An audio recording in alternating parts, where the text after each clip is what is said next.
Bonjour, c'est Capucine Verselotti et bienvenue dans ce podcast. On va parler de l'influence de l'accouchement sur le développement moteur. Je suis ostéopathe et spécialisée dans le développement moteur du bébé et j'ai créé le blog Le Mouvement qui soigne. Une de mes grandes questions par rapport au développement moteur, c'était pourquoi il y a des enfants qui se développent hyper vite, qui font toutes leurs étapes, qui les enchaînent bien, et pourquoi il y a des enfants où on a l'impression que tout est lent, tout est compliqué dans les apprentissages. Ils ont du mal à se retourner, ils ont du mal à faire du quatre pattes. Voilà, c'était vraiment une question qui m'a taraudée pendant des années et où j'ai cherché à avoir des réponses. Et pendant un certain temps, je pensais que le rôle de l'accouchement était très important dans le développement moteur du bébé. Et je trouvais aussi que d'année en année, les femmes, elles accouchaient de moins en moins bien, avec un recours de plus en plus à la péridurale. Et je me posais vraiment la question de est-ce que ça influence ou pas le développement moteur. Et donc, j'essayais de voir en fonction de comment mes patientes avaient accouché, qu'est-ce que ça donnait sur leur bébé. Est-ce que les femmes qui avaient bien accouché, elles avaient des bébés qui tenaient mieux leur tête, qui se développaient plus vite. Voilà, j'essayais vraiment de trouver quels étaient les facteurs qui influençaient le développement de l'enfant.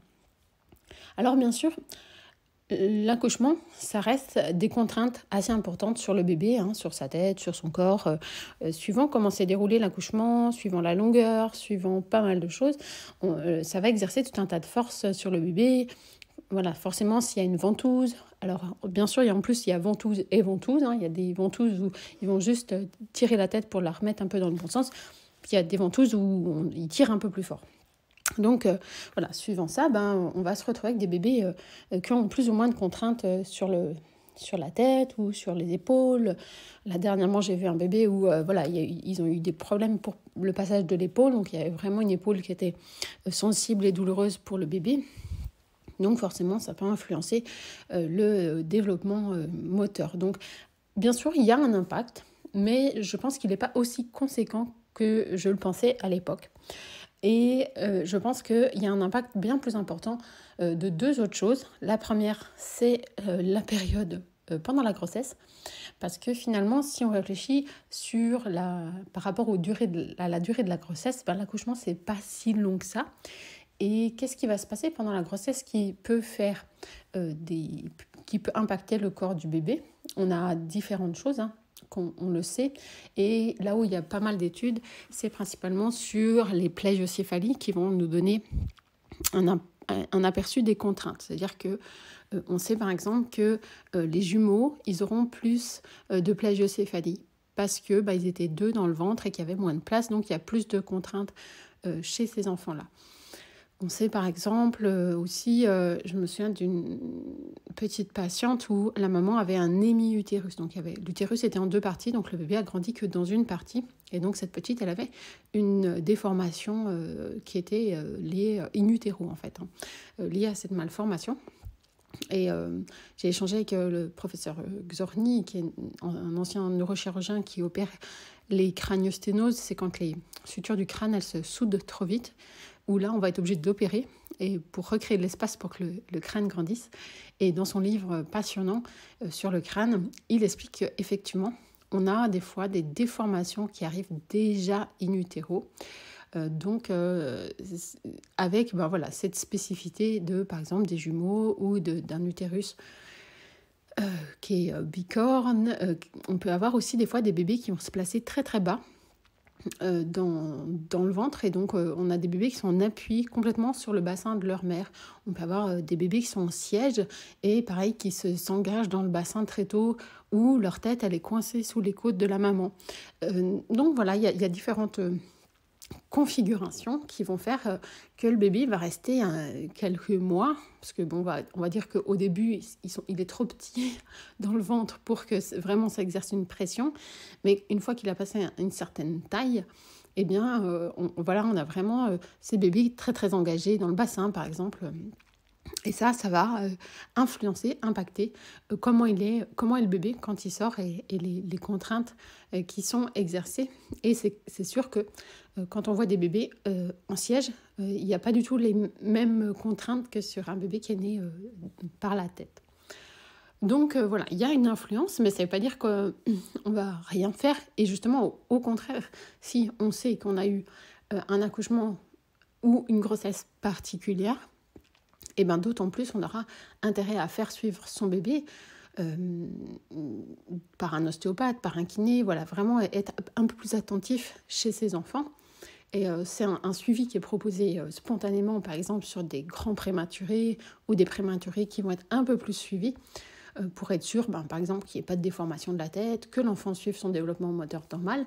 Mais il y a des gens qui ne vont pas être suivis parce que finalement, ils ne rentrent pas vraiment dans la grossesse pathologique.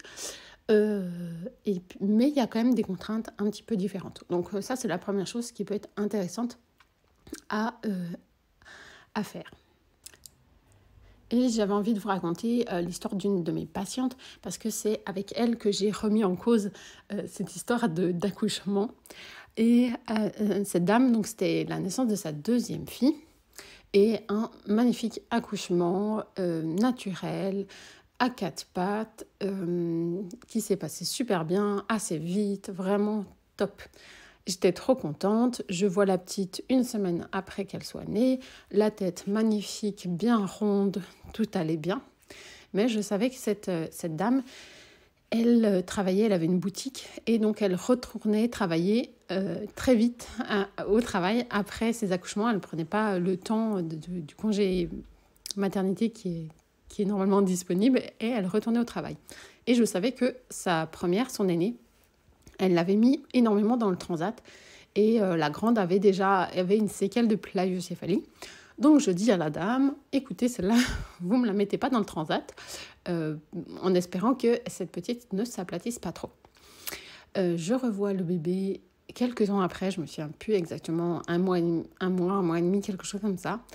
Et là, la petite, toute plate, donc j'étais à « oh zut, c'est tellement dommage » parce qu'elle avait accouché tellement bien et du coup elle se retrouvait avec sa puce à nouveau aplatie comme la première et donc c'était vraiment et je me suis dit mais est-ce que j'ai pas été assez claire, voilà, bon, on se remet forcément un petit peu en cause dans ces coups-là, mais grâce à ça j'ai compris que l'accouchement c'est une chose et de toute façon on pourra pas a posteriori, on ne peut rien y faire. On peut se préparer pour qu'un accouchement se passe bien, et ça, j'encourage tout le monde à le faire.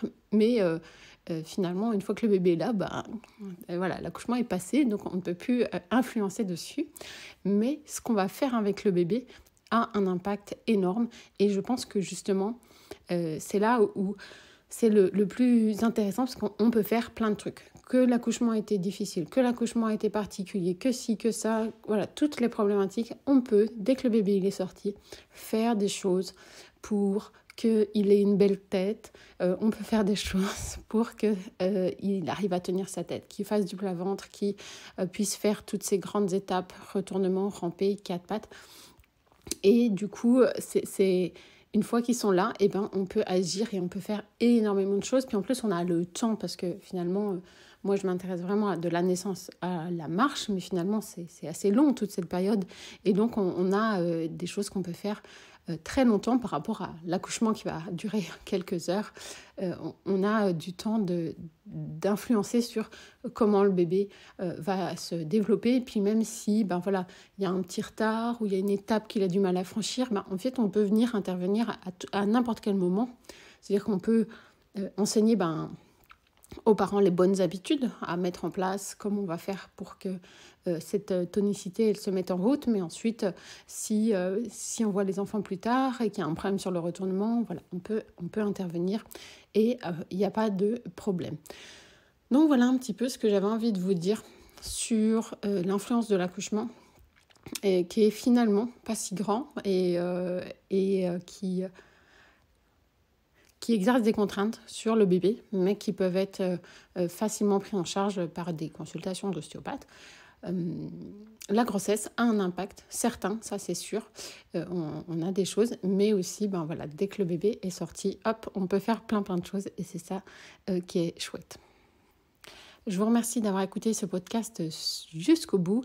Je suis toujours très curieuse de savoir quelles sont vos questions et comment je peux y répondre. Et récemment, j'ai posé donc, sur Instagram savoir quel sujet vous intéressait pour ce podcast. Donc, si vous avez écouté jusqu'au bout, n'hésitez pas à me dire voilà, quelles sont vos questions, comment je peux y répondre.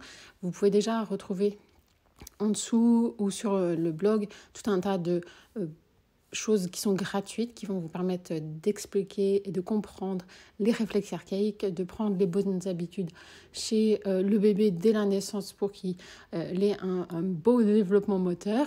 Et puis pour les professionnels, eh bien, il y a une formation complète pour pouvoir approfondir toutes ces choses-là. Je vous souhaite à très bientôt.